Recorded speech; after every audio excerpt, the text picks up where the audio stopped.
कुत्रा 9 वर्ष रोज स्टेशन वरती जाऊन का बसायचा?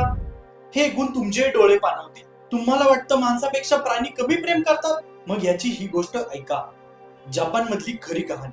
तर सीन असा आहे, 1924 साल, टोकियो. एका प्रोफेसरने एक छोटं कुत्र्याचं पिल्लू घेतलं.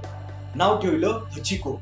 रोज सकाळी प्रोफेसर कॉलेजला जायचा. हचिको त्यांना शिबुया रेल्वे स्टेशन पर्यंत सोडायला जायचा. रोज संध्याकाळी 5 वाजले की हचिको रेल्वे स्टेशनला जाऊन बसायचा.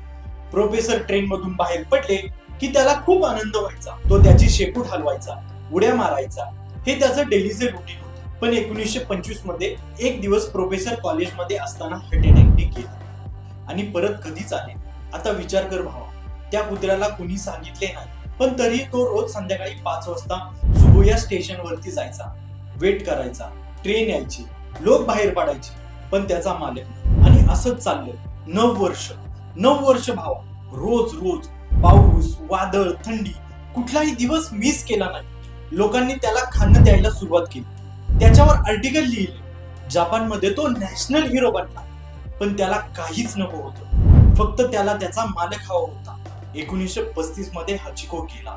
त्याच स्टेशनवर आजही त्याचा स्टॅच्यू आहे. लॉयलिटीचं सिम्बॉल. माणसं 2 दिवसात विसरतात, पण हा कुत्रा 9 वर्ष वेट केला. हेच खरं प्रेम, हीच खरी लॉयलिटी. सीन काय आहे समजला ना?